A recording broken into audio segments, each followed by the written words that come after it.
અનંત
આલોચના શરૂ કરતા પહેલા જે ભાઈઓ બહેનો પોશામાં છે, સામાયિકમાં છે, એ તો વ્રતમાં છે જ, પણ જે ભાઈઓ બહેનોએ સામાયિક ન લીધી હોય, અવ્રતમાં હોય, એ સૌએ સંબર કરવો જોઈએ. સૌ સંબરમાં રહીને જ આલોચના સાંભળી શકાય. વ્રતના ભાવમાં આવીને આપણે જે આપણું આત્મનિરીક્ષણ કરી શકીએ એ અવ્રતમાં ન કરી શકાય. માટે અહીં બેઠેલા, બહાર ચોકમાં બેઠેલા, આગળ પાછળ જ્યાં પણ ભાઈઓ બહેનો છે જેને સામાયિક કે પૌષધ નથી, એ બધા જ હાથ જોડો. જેને સામાયિક કે પૌષધ નથી, બધા જ હાથ જોડો. બધાને સંબર કરાવું છું. આલોચના પૂરી થયા પછી તમારે 3 નૌકાર બોલીને સંબર પાડ્યા પછી જ અહીં બહાર પગ મૂકવાનો રહેશે. એ પહેલા તમે ન જઈ શકો. માટે 3 નૌકાર બોલવાના છે છેલ્લે, એ યાદ રાખજો. અત્યારે સૌને સંબર કરાવું છું.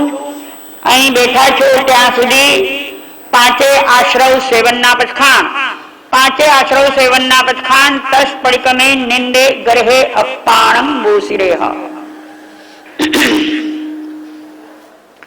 વિરતી ભાવમાં આલોચના કરવાની છે.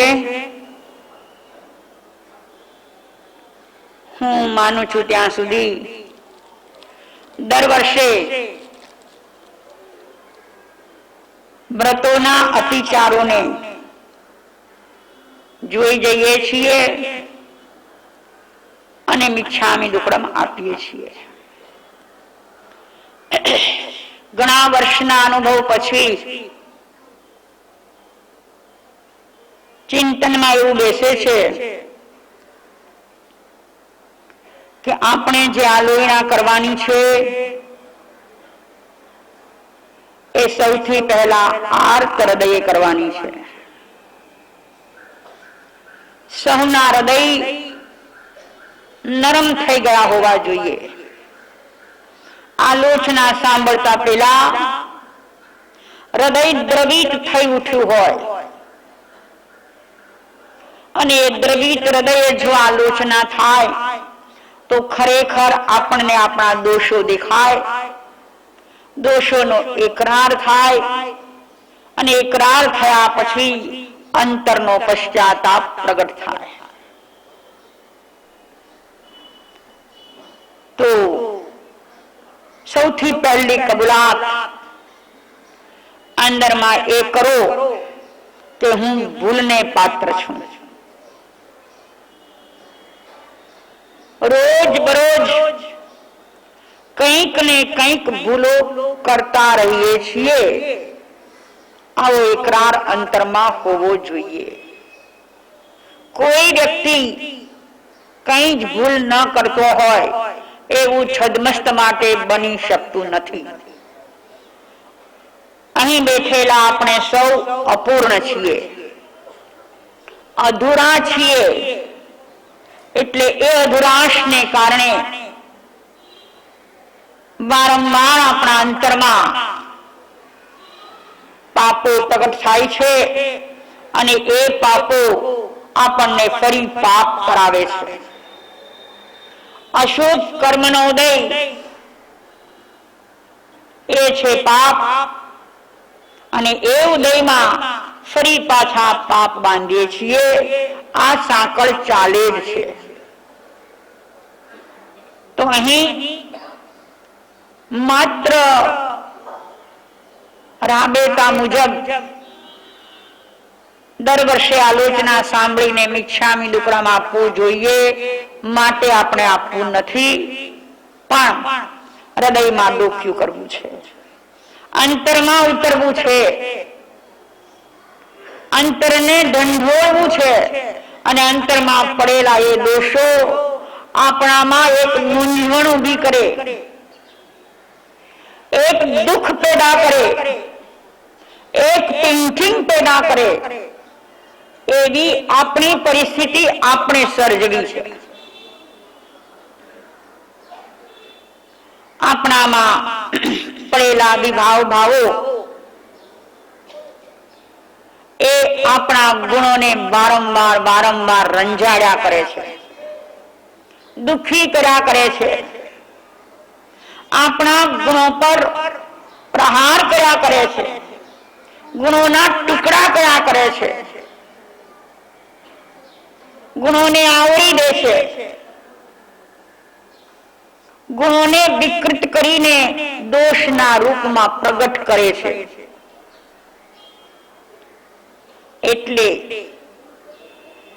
ગુણને પણ જોવા પડશે અને સામે દોષોને પણ જોવા પડશે. આપણે અનેક વાર બોલીએ છીએ, મિથ્યાત્વનું પ્રતિક્રમણ, અવ્રતનું પ્રતિક્રમણ, પ્રમાદનું પ્રતિક્રમણ, કષાયનું પ્રતિક્રમણ, યોગનું પ્રતિક્રમણ. એ શું? એ શું? આ જે છે એ આપણા વિકૃત ભાવો છે. મિથ્યાત્વ એ આત્માનો ભાવ કે કર્મ સાપેક્ષ ભાવ? આત્મામાં મિથ્યાત્વ હોઈ શકે ખરું? ન હોય. પણ આત્મા પર દર્શન મોહનીયના જે સ્તરો લાગેલા છે, એ સ્તરોએ સમ્યક દર્શનને વિકૃત બનાવી અને મિથ્યા દર્શન રૂપે પ્રગટ કર્યું છે. એ મિથ્યાત્વનું પ્રતિક્રમણ કરવું છે. પ્રતિક્રમણ એટલે શું? શબ્દનો અર્થ થાય છે પાછા ફરવું. માણસ પાછો ક્યારે ફરે? જ્યાં નહોતું જવાનું ત્યાં ગયો તો ત્યાંથી પાછા ફરવાનું છે. કાર્ય માટે ગયા, જવાનું જ હતું, કાર્ય પત્યું અને પાછા વળ્યા, એ જુદી વાત છે. પણ જ્યાં નહોતું જવાનું ત્યાં ભૂલથી ગયા, અને જે ક્ષણે એ ભૂલનો અહેસાસ થયો, એ જ ક્ષણે જે ભૂલ થઈ, જેના કારણે થઈ, અંતમાં જે કારણો સેવાયા, એ કારણોને ત્યાંથી કટ કરી નાખવા, એનું નામ પ્રતિક્રમણ. હવે આલોચના વગર પ્રતિક્રમણ થતું નથી, યાદ રાખો. આલોચના વગર પ્રતિક્રમણ થતું નથી. તો આલોચના એ શું? આલોચના બોલો, આલોયના બોલો, આલવણા બોલો, શબ્દનો ફેર ભલે જે તે હોય, પણ આલોચના એટલે શું? આ પ્લસ લૂચ. સંસ્કૃતમાં લૂચ ધાતુ છે, જેના પરથી ઇંગ્લિશમાં આવ્યું લુક, જોવું. તમે ભાષા વિજ્ઞાનની દ્રષ્ટિથી જુઓ ને તો ભારતની ભાષાઓ અન્ય ભાષાઓ એટલી બધી સંકળાયેલી છે.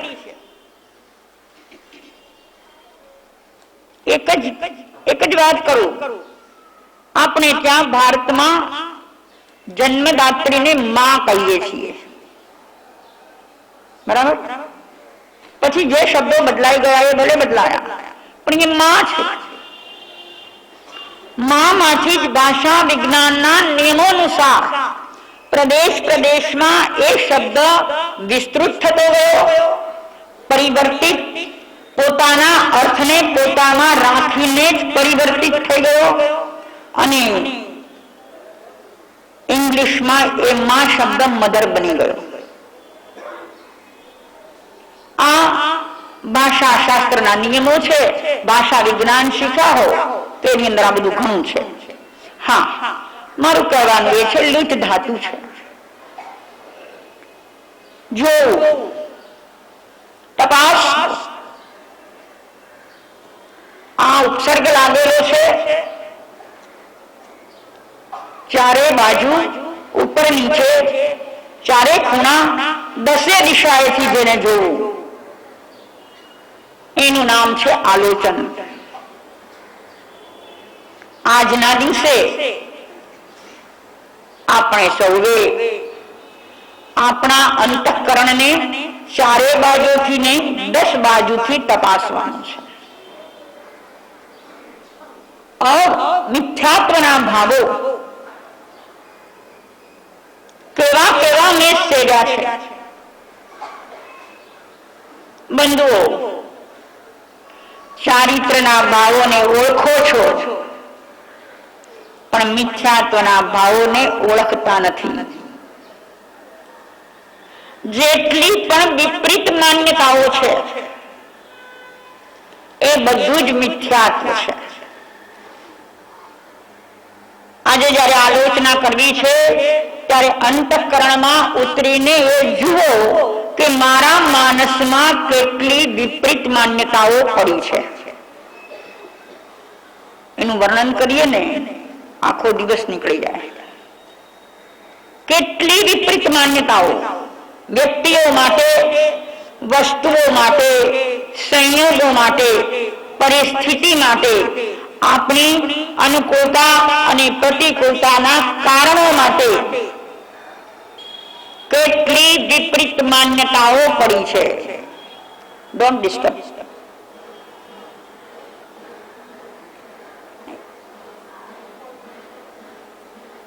કેટલી વિપરીત માન્યતાઓ પડી છે જોઈ છે ક્યારે? આપણા અંદરમાં રહેલો અહમ આપણને જોવા નથી રહેતો. આપો અહમ આપણને એમ કહે છે કે હું કદી ભૂલ કરું નહીં. બહુ સોચી વિચારીને, સમજી વિચારીને કરું એટલે હું કઈ ભૂલ કરતો નથી. આ આપણી મોટામાં મોટી ભૂલ ભરેલી માન્યતા છે. આવી કેટલી માન્યતાઓ, આ માન્યતાઓ મારામાં છે એ ખોટી છે એ સ્વીકાર કર્યો છે? મોસ્ટલી નથી કર્યો. મોસ્ટલી નથી કર્યો. આજના દિવસે આ કરવાનું છે. કોઈ સાથેના આપણા સંબંધો સારા કે માઠા, સારા સંબંધોની તો બહુ વાત નથી, પણ માઠા સંબંધો જ્યાં ઉભા થયા છે ત્યાં આપણી ભૂલે કે સામાવાળાની ભૂલે? શું કહેશો? હશે ને કોઈ કોઈ સાથે ભાઈ મનુષ્યના સંબંધો હશે. શેનાથી ઉભા થયા? એની ભૂલે કે મારી પણ ભૂલ હોય? સ્વીકારો છો? બધા સ્વીકારો છો કે સામાવાળાની પણ ભૂલ હોઈ શકે અને મારી પણ હોઈ શકે? અચ્છા, એમાં પાછો સ્વીકાર એવો કે મારી ભૂલ 25% અને સામાવાળાની બરાબર, આ માન્યતા સાચી? હા, આપણે એમ કહીએ છીએ કે ના, હું કબૂલ કરું છું કે મારી ભૂલ છે, પણ મારી એટલી ભૂલ નથી જેટલી એની છે. કોણે માપી? કોણે સર્ટિફાય કરી? વિચારો આ બધું. આજના આલોચનાના પ્રસંગે આપણે આપણા દિલને ઢંઢોળી નાખવાનું છે, આપણી આંતરવૃત્તિઓને ઓળખી લેવાની છે. તો ભૂલ ભરેલી માન્યતા મારામાં પડી છે, અને એ કઈ કઈ પડી છે? બીજાને સમજવામાં, બીજી વ્યક્તિને મૂલવવામાં ભૂલ હોય છે આપણી. એ આવો જ છે, એ આવો જ છે, એ આવો જ છે, એ કહીએ છીએ. આવી કેટલી વાત કરું હું તમને. જ્ઞાનીઓએ જ્યાં સમ્યક અને મિથ્યાત્વની વ્યાખ્યા કરી, ત્યાં આધ્યાત્મિક પક્ષે બે ચાર વાતો બતાવી કે પરમા સુખની માન્યતા, ધન ધાન્ય માલ મિલકત, એમાં સુખની માન્યતા એ મિથ્યાત્વ. પર વ્યક્તિને મારા માનવા એ મિથ્યા માન્યતા. પર મને સુખી કરી શકે છે કે દુખી કરી શકે છે એ મારી માન્યતા. એક વાત યાદ રાખજો કે પર કદાચ દુઃખ આપી શકે ખરું.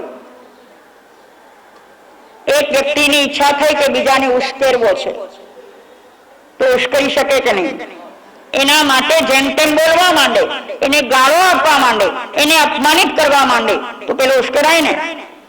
એટલે તમે એને દુઃખ તો આપ્યું, પણ એને દુઃખી થવું ન થવું એના હાથમાં છે. હોય છે ને એવા વ્યક્તિ પણ. આ સંઘમાં અમે પેલા જોઈ ગયા છીએ એવા વ્યક્તિને, નામ નથી લેવું, કે એને ગમે તેટલું કે એને ઉશ્કેરાટ આવે જ નહીં. તો પેલાએ તો એને દુઃખી કરવાનો પ્રયાસ કર્યો, પણ પેલો કે છે મારે દુઃખી થવું જ નથી. તું કર, તારે જે કરવું હોય તે, મારે થવું નથી. તો દુઃખ આપી શકે કોઈ, પણ દુઃખી કરી ન શકે આપણને. એ આપણા હાથની વાત છે. તો પરને કારણે પર આપણને દુઃખી કે સુખી કરી શકે એ માન્યતા પણ ભૂલ ભરેલી છે.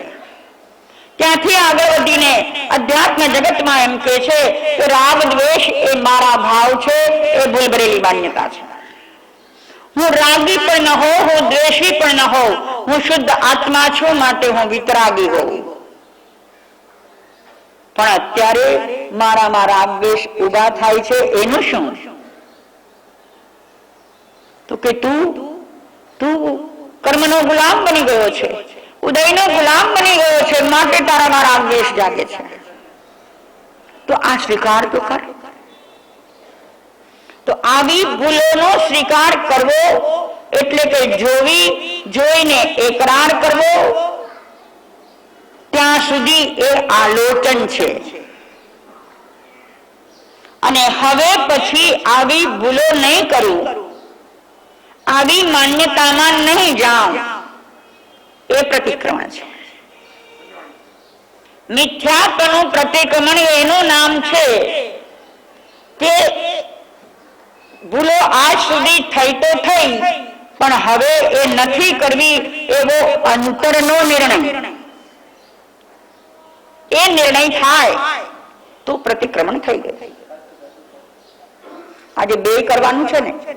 આપણે ત્યાં અત્યારની આલોચનાનું જેટલું મહત્વ છે, એટલું સાયંકાળે પ્રતિક્રમણનું પણ મહત્વ છે. પણ એ સાંભળી લેવા માત્રથી નથી. અત્યારે આલોચના કરીને જે દોષોનો એકરાર થશે, તે દોષો પ્રતિક્રમણમાં તમને બતાવવામાં આવે. પ્રતિક્રમણ એટલે છે શું? આખર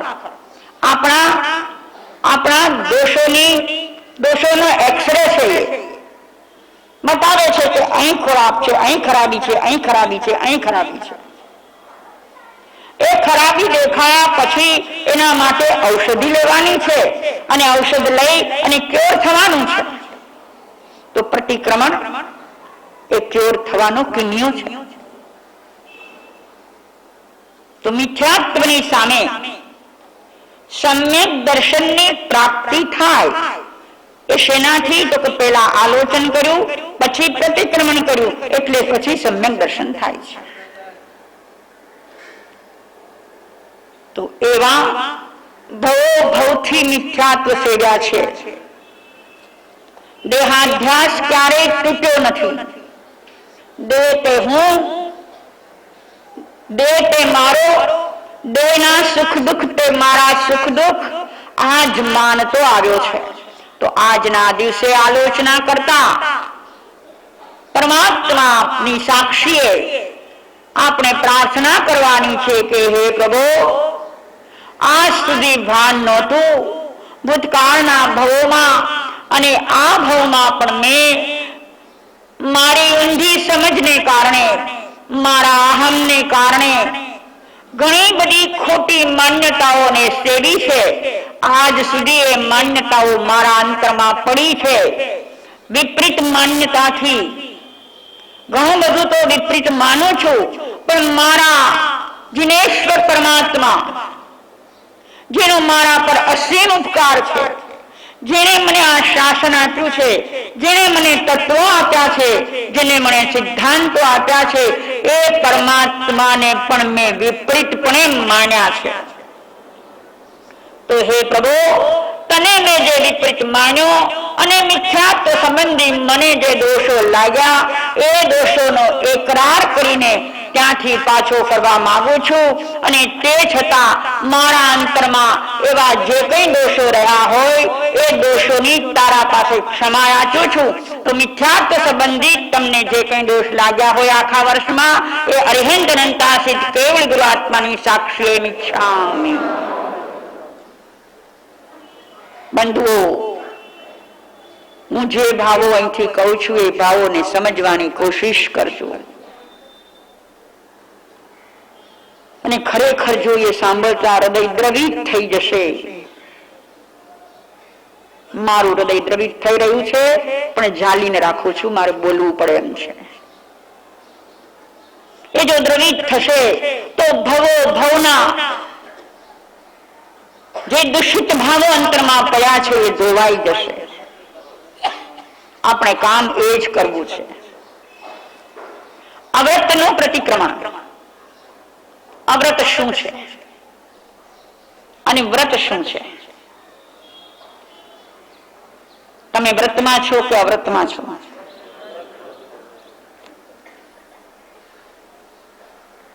બરાબર છે. આપણી પરંપરા એ જ કહે છે કે દેશ વૃત્તિ કે સર્વવૃત્તિના ભાવોમાં આવો છો તો તમે વ્રતમાં છો. પણ માફ કરજો, અંતઃકરણને પૂછીને મને કહો, બુદ્ધિથી નહીં. પરંપરા કહે છે માટે નહીં, તમારા અંતઃકરણને નિહાળીને કહો કે ખરેખર વ્રતના ભાવમાં છો.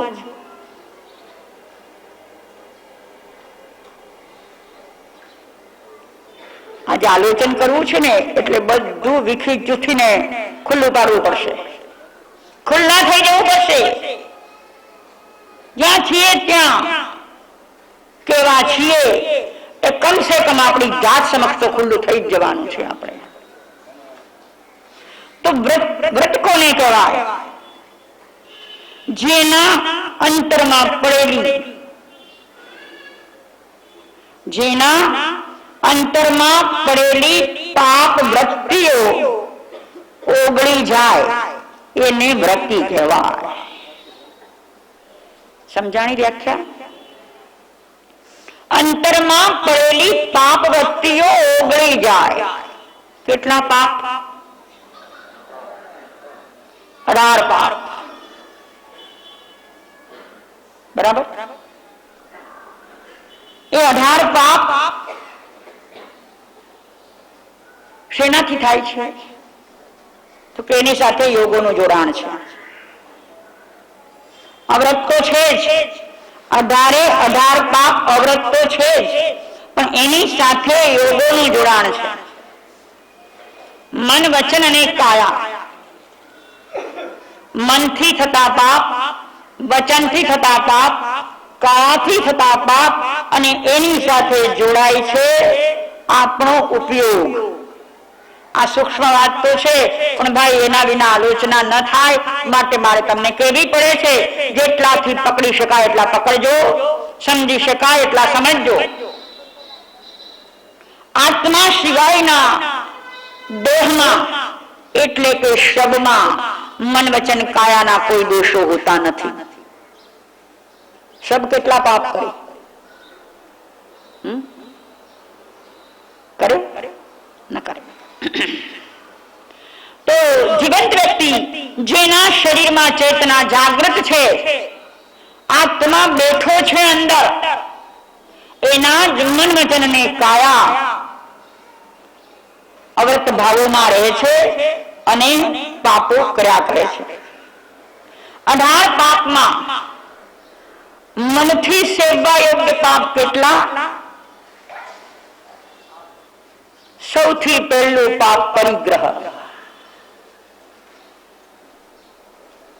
પરિગ્રહ ક્યાં પડ્યો છે? મગેશભાઈ, બેંકમાં,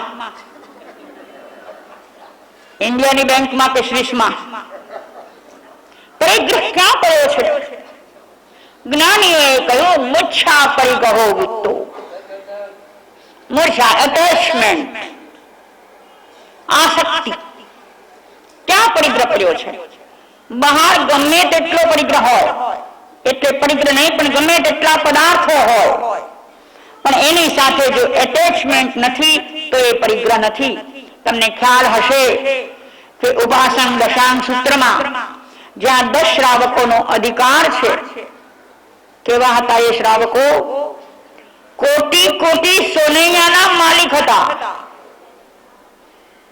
કરોડો કરોડો સોનૈયા, કાગળની નોટ નહીં, સોનૈયા, સોનાના સિક્કા ચાલતા હતા. એ કરોડો કરોડો સોનૈયા. 10-10 હજાર ગાયોનું એક ગોકુળ, એવા કોઈ 4, 6, 8 ગોકુળના ધણી હતા.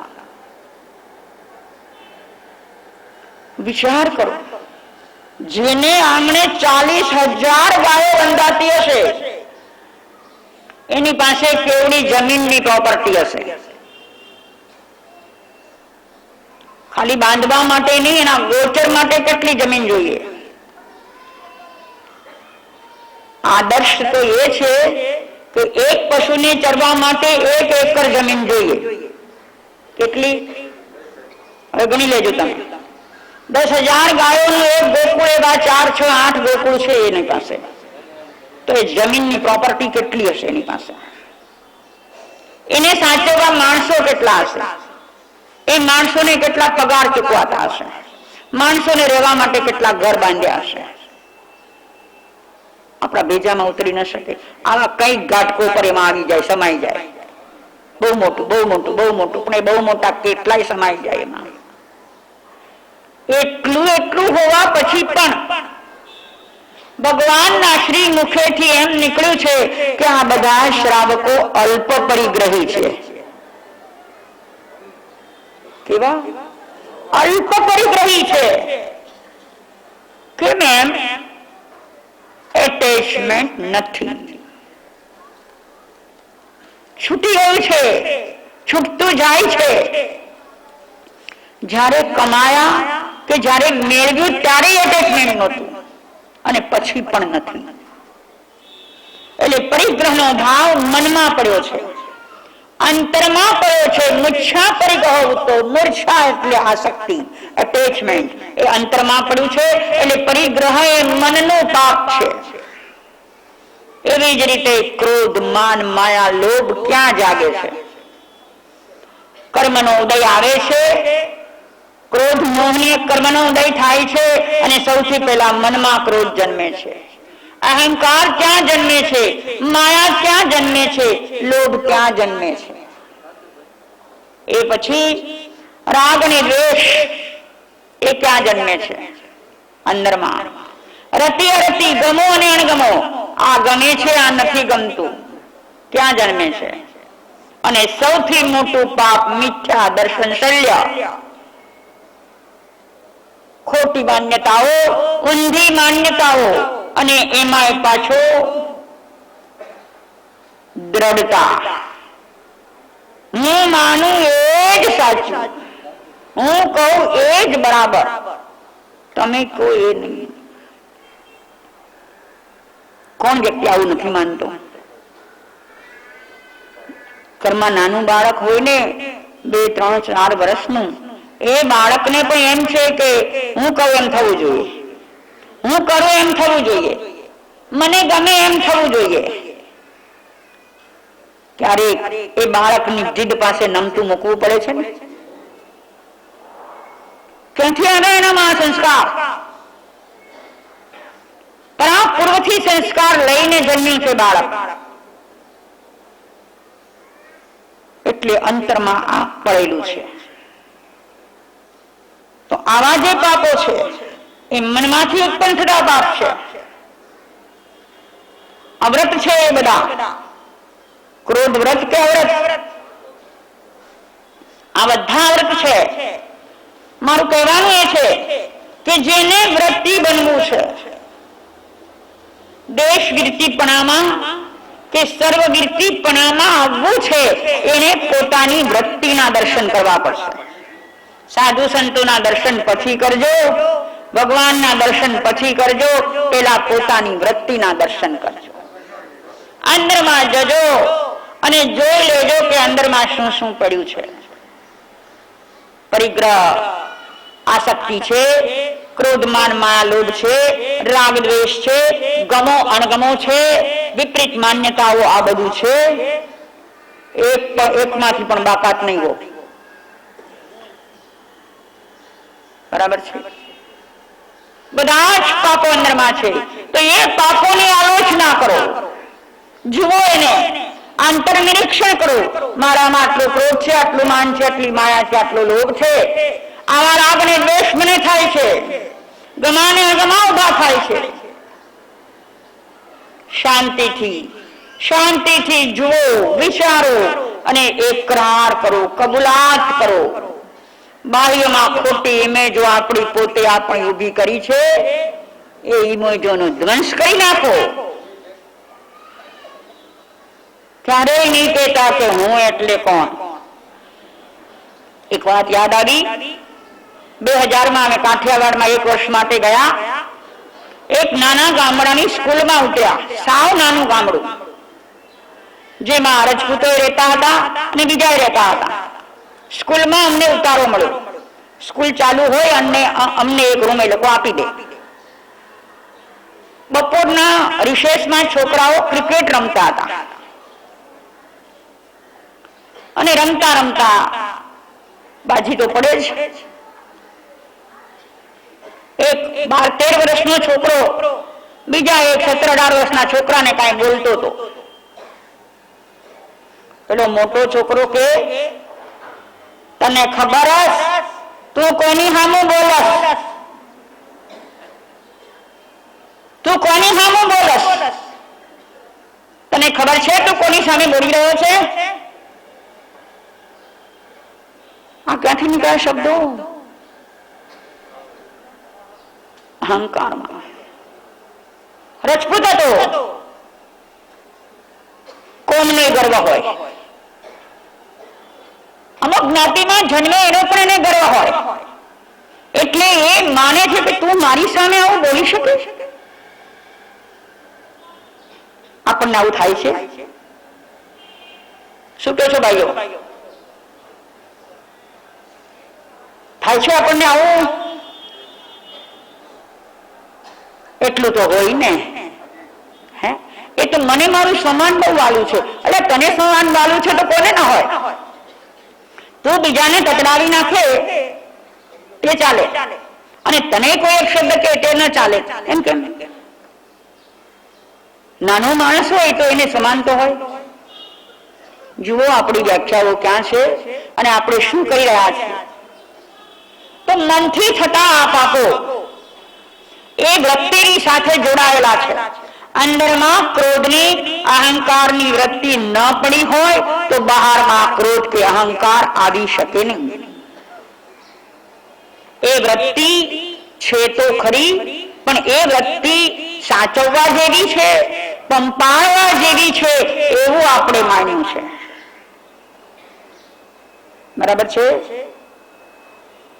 સાચવા કરીએ છીએ એવો વેર ઝેરની વૃત્તિ હોય, રાગ દ્વેષની વૃત્તિ હોય, એ વૃત્તિને સાચવીને પંપાળ્યા કરીએ છીએ. નહીં બંધુઓ, આજ સંવત્સરીના દિવસે જ્યારે આલોચના કરવા અહીંયા બેઠા છો તો એ વૃત્તિઓનો એકરાર તો એકવાર કરી જ લ્યો અંદરમાં કે અહીં મારી ભૂલ છે, અહીં ખોટો છું, આ ભૂલ ભરેલી ભાવનાઓ સાથે હું જીવી રહ્યો છું. એ પછી વચનના પાપો, મૃષાવાદ. મૃષાવાદ એટલે અસત્ય બોલવું. બોલો છો અસત્ય? તમને ખબર છે અસત્ય કેમ બોલાય? બધાને. એક પણ વ્યક્તિ એવી નહીં હોય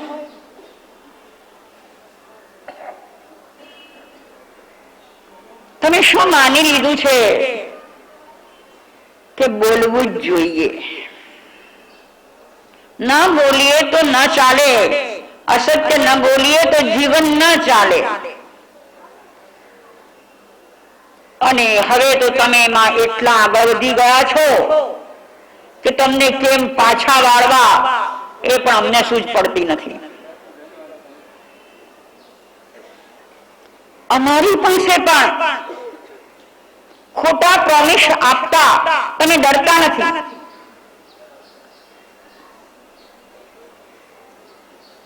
વધારે વિવેચન નહીં કરું, પણ આવી વૃત્તિ પડી છે અંદરમાં. અસત્યના આશરે જીવી રહ્યા છો, ખોટાઈના આશરે જીવી રહ્યા છો. કઈ વૃત્તિ પડી છે? અસત્ય બોલીને, ખોટું કરીને કંઈક મેળવી લેવું છે. પછી એ યશ મેળવવો હોય, કીર્તિ મેળવવી હોય, ધન મેળવવું હોય, નામના મેળવવી હોય, જે કંઈ મેળવવું હોય તો ખોટું કરીને કંઈક મેળવી લેવું છે.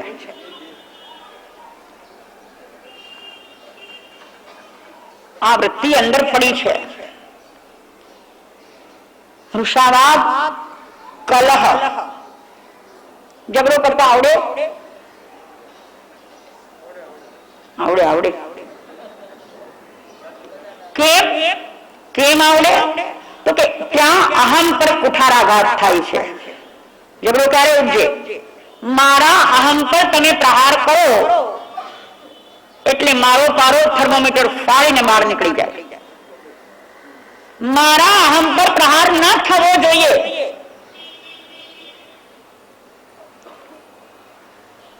અને એ સિવાય બીજું પણ અંતરમાં એવું પડ્યું છે કે હું કાંઈ જેવો તેવો છું. તમે શું સમજો છો મને? મને ઘણી વખત વિચાર આવે કે જ્યારે કોઈ વ્યક્તિ બીજાને એમ કહેતો હોય કે તારા મનમાં તું શું સમજે છે, હું કાંઈ જેવો તેવો છું, તું શેર છો તો હું, એને જરા જોખી જોવો જોઈએ.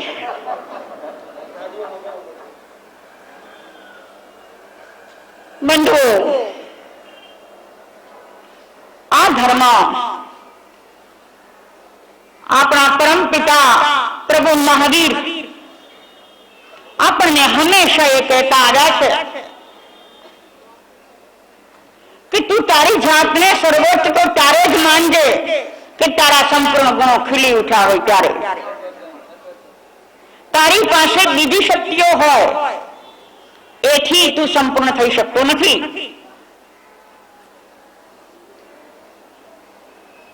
તમારો બિલ ગેટ્સ હોય, અંબાણી હોય કે બીજા હોય, એ બધા સંપૂર્ણ નથી માનતા તમે? કેમ? સામે આવે તો ઝૂકવા માંડો કે નહીં?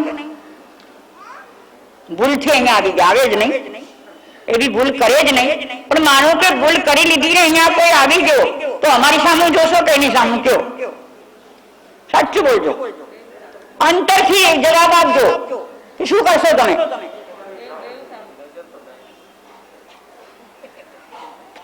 નજર તો જાય ને. શું છે આ? મેં પહેલી જ વાત કરી કે આપણે સૌ અધૂરા છીએ, અપૂર્ણ છીએ. એટલે આપણી અપૂર્ણતાને ઢંઢોળીને બહાર કાઢવી છે. તો કલની વાત હતી કે કજિયો કરતા આવડે. કજિયો કરનાર સારો કે ખરાબ? સારું તો કેમ કહેવાય? કારણ કે ત્યાં એનો અહમ છોટો હોય, કશાય ઉછળતો હોય. અને કલહને કારણે કેટલીક વખત કેવું થતું હોય છે. એક વાત યાદ આવે છે મને, કદાચ તમે સાંભળી પણ હોય. વર્ષો પહેલાની એક નાના નગરની વાત છે. જે વખતે જોઈન્ટ ફેમિલી હતા, ભાઈઓ સાથે રહેતા હતા. એક રસોડે 30, 35, 40, 50 જણા જમતા હોય એવું આમાંથી ઘણા આગળ બેઠેલા ભાઈઓ જોયું પણ હશે. એવું એક ફેમિલી, 7 ભાઈઓનું કુટુંબ, 7 પરણેલા, 7ને ત્યાં બાળકો અને કુટુંબ રહેતું હતું. પણ માનવ મન એવું છે કે ગમે તેટલી સુખ સગવડતા, સંપન્નતા બધું હોવા પછી ઈર્ષા, દ્વેષ તો અંતરમાં હોય જ છે. ઈર્ષાનો અગ્નિ પ્રજ્વલિત જ હોય છે. એ ઠરતો નથી મોટા ભાગે. એને એક ઈંધણ મળ્યા કરતું હોય છે. એક વખત એવું બન્યું કે દેરાણી જેઠાણીમાં કલહ ઉભો થયો. 7 હોય, એના 2 પક્ષ પડી જાય, બરાબર ને? આવું હોય ને, 2 પક્ષ બધે હોય. અને કેટલીક જગ્યાએ તો અસંખ્ય ફાટા હોય. 2 પક્ષ પડી ગયા. 2-3 આ બાજુ, 3-4 આ બાજુ.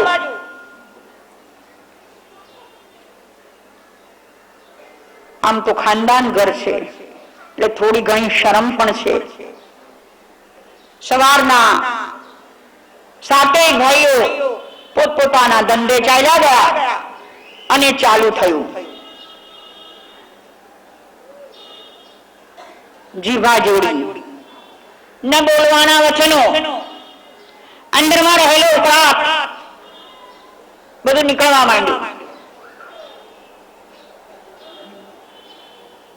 બપોર થઈ, 12:30 નો ટાઈમ થયો. ભાઈઓને ઘરે જમવા આવવાનો ટાઈમ થયો.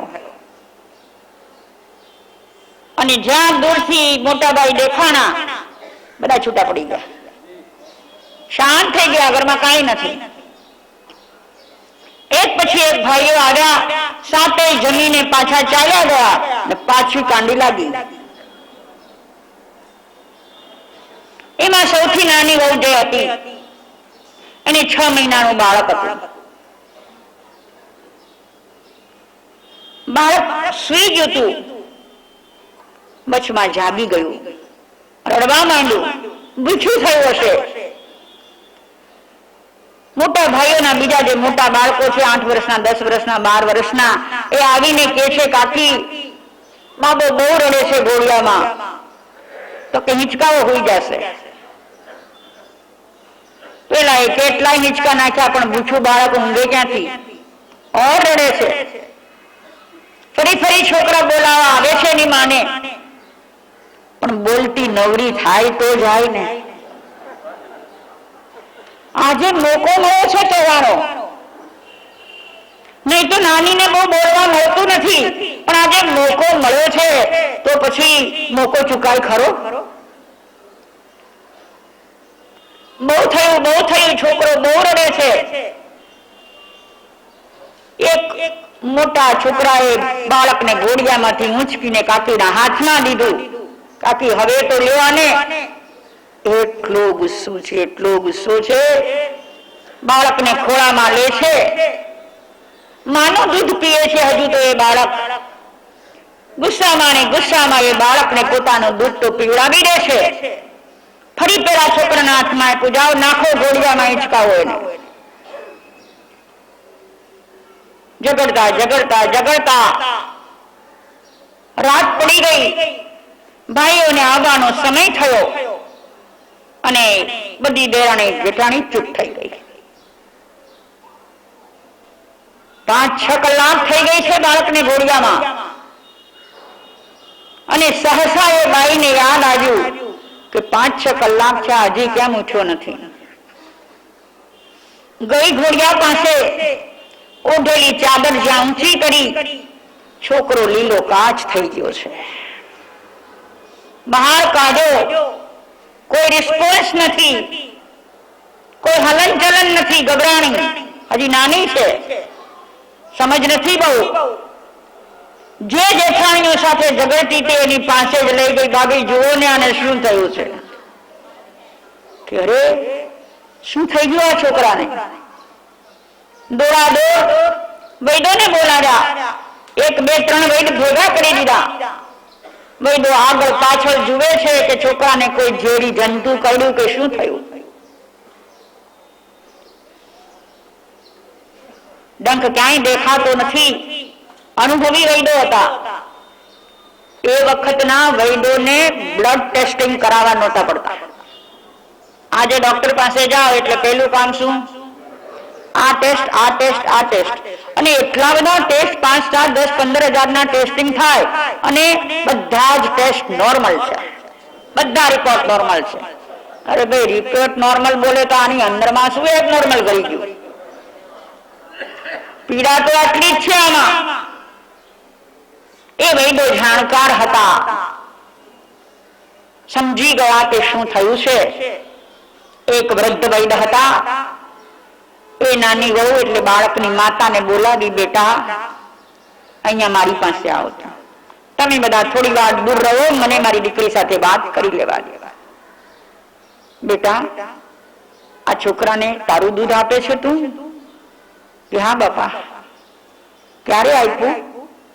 બાપા બપોરે આપ્યું. બેટા શું કરતી હતી ત્યારે?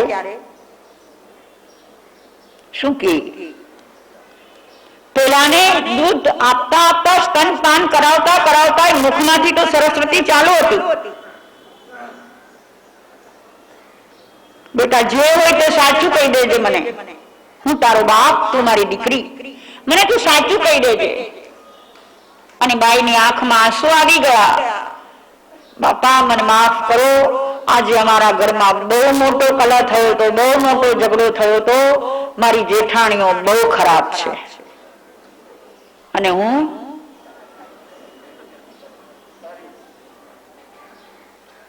તું કે બેટા, બાળક ખોળામાં હતું ત્યારે તું બોલતી હતી. શું કરું બાપા, ન બોલું તો? મોઢામાં આંગળા નાખીને બોલાવે તો શું કરવું? બરાબર ને બહેનો? મેં તો આટલા વખતમાં ક્યારેય જોયું નથી કે કોઈ કોઈના મોઢામાં આંગળા નાખવા ગયું હોય. પણ તમે બોલો છો આવું. બેટા ત્યારે તને ગુસ્સો હતો? કે હા બાપા, ગુસ્સો તો બહુ હતો, હજી છે. બેટા જો એનું આ પરિણામ છે, તે એટલો ગુસ્સો કર્યો કે જેના કારણે તારા દૂધમાં ઝેર પ્રસરી ગયું. દૂધ ન રહ્યું, એ ઝેર થઈ ગયું. આ બાળકને કોઈ ઝેરી જંતુનું ઝેર નથી, તારા દૂધનું ઝેર છે. અને હવે આ બાળક જીવિત થાય તેમ નથી. પછી તો દૃષ્કે રડી, બધાએ રડ્યા. પણ પછી શું? બંધુઓ, આજનું સાયન્સ પણ આપણને આ પ્રૂફ કરીને બતાવે છે કે તમને જેવા આવેગો આવે છે, જેવા આવેશો આવે છે, એવા જ અંદરમાં રાસાયણિક પરિવર્તન થાય છે. અંદરમાં જે અંતરસ્રાવી ગ્રંથિઓ છે, ગ્લેન્ડ્સ છે, જેમાંથી કેમિકલ્સ નીકળી રહ્યા છે, એ કેમિકલ્સ ઇમ્બેલેન્સ તો થઈ જાય છે, પણ સાથે સાથે એ દૂષિત પણ થઈ જાય છે. તો માતાનું દૂધ જેને અમૃત કહેવાય એ અમૃત પણ ઝેર થઈ ગયું. બંધુઓ, મારું કહેવાનું એ છે કે આપણા અંતઃકરણમાં જો કલહની વૃત્તિઓ પડી જ હોય, આવા દ્વેષાત્મક ભાવોને સેડ્યા જ કરતા હોઈએ તો આપણું અંતઃકરણ પણ ઝેરથી જ ભરેલું છે અને એ વચનમાં બહાર નીકળે છે. અભ્યાખાન, પૈશુન્ય, માયા, મોસો, પરપરિવાર બધા વચનના પાપો છે. માયા સહિત જૂઠ બોલીએ, કોઈની ચાળી ચુગલી કરીએ, કોઈની નિંદા કરીએ, આ બધું શું છે? એ વચનથી થાય છે અને વચનના પાપો કેટલા સેવીએ છીએ. પર્યુષણના દિવસોમાં તમે 8 દિવસ અહીં આવ્યા, એ 8 દિવસમાં કોઈનું કંઈક જોયું, કોઈકમાં કંઈક ઉણપ જોઈ, કોઈકમાં કંઈક ખામી જોઈ, કોઈ સાથે કંઈક બોલાચાલી થઈ, એ બધું કેટલું અંદર ભરી રાખો થાય છે. પર્યુષણ પાપ ધોવા માટે છે, પાછા ફરવા માટે છે. અહીં આવીને પાપોને લઈ જવા માટે નથી. તો એ વચનના પાપ એ પણ અવ્રતના પાપો છે અને કાયાથી થતા પાપો પ્રાણાતિપાત, અદત્તા દાન અને મૈથુન, આ કાયાથી થતા પાપો છે. જીવની હિંસા કરવી હોય, કોઈને મારી નાખવો હોય તો ખાલી બોલવાથી નથી થતું, કંઈક કરવું પડે છે. એ કરો, કરાવો કે ન મોડો, પણ એ કરવું પડે છે. હવે મને બતાવો તમે કે આધાર પાપમાંથી કેટલા પાપનું સેવન કરતા બચો છો તમે? બચતા તો નથી, પણ બચવાનો પ્રયત્ન પણ બહુ ઓછો થાય છે. જ્યારે જ્યારે આ પાપની વૃત્તિ અંતરમાં જાગે છે ત્યારે ત્યારે એ વૃત્તિને બાળવા માટે પ્રયત્ન કરો છો કે એ વૃત્તિ વધારે ઉશ્કેરાય એનો પ્રયત્ન છે? શું છે? ટીવીની સામે બેસો છો, કોઈક ભાગ્યશાળી હશે, લાખમાં મળે નહીં ને કરોડમાં કોક, એવો કોઈ વ્યક્તિ હશે કે જેને ટીવી સામે નહીં બેસવું એવો નિયમ હશે. મારા બુઢા બુઢા માજીઓ 70, 80, 85, 90 ના માજી પૂછવા આવે, મા સતીજી પેલા તો ઘરમાં આવું હતું નહીં, અમે તો સિનેમાના પચખાણ લઈ લીધા અને ઘર નાનું, અમારે તો હોલમાં જ બેસવાનું હોય અને સામે ટીવી ચાલતા હોય તો શું કરવું? શું કરવું જયવંતભાઈ? તમે બતાવો ભાઈ, મને સૂઝતું નથી.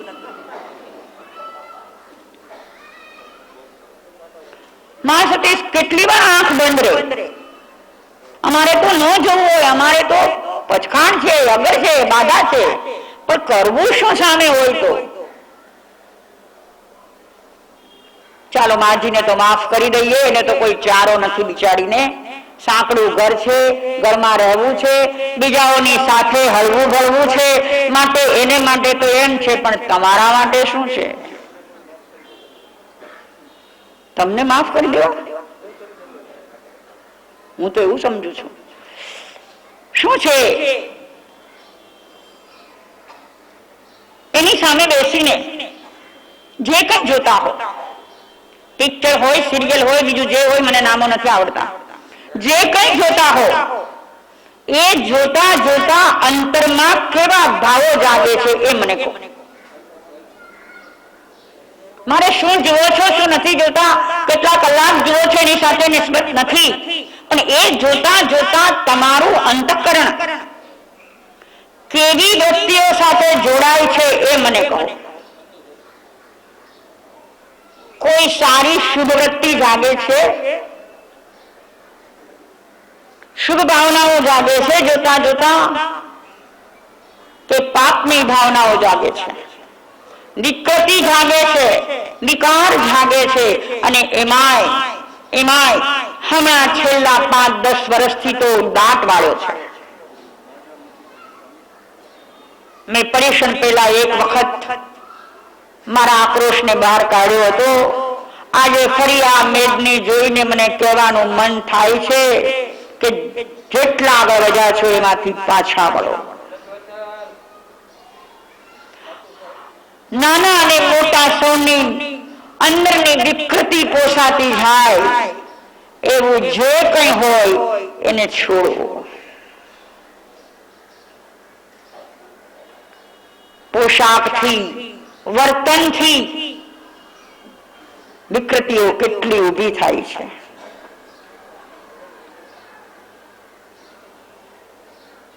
મને કહેતા શરમ આવે છે, પણ સમાજનું જે જાતનું ચિત્ર છે અને એમાં સમાજ જે અધોગતિએ જઈ રહ્યો છે એ જોઈને દુઃખ થાય છે. માટે કહું, એક ગામમાં અમે જોયું છે કે પોતાને મોડર્ન કહેવામાં ક્લબો ચાલે અને ક્લબોમાં ખેલાતા જાતના પ્રોગ્રામો પણ ચાલે. એમાં જવામાં તમારી મોટાઈ માનો તમે. અને મા બાપ જ્યારે એ બધું કરતા હોય ત્યારે બાળકો પર કેવી અસર પડે. એક આપણા જૈન કુટુંબમાં અમે જોયું કે આ રીતનું ઘરમાં બેફામ વર્તન, બહાર રખડવાનું, રાત પડે મા બાપ એક રૂમમાં હોય, જુવાન દીકરો ને દીકરી એ ઘરમાં હતા, એક દીકરો એક દીકરી, મા બાપ અંદર સુતા હોય, ભાઈ બહેન જો વધારે રૂમો નહોતી એક રૂમમાં ભાઈ બહેન સુતા હોય અને મા બાપ અંદર ચાલ્યા જાય એટલે બહાર ટીવી અને બ્લુ ફિલ્મો શરૂ થાય.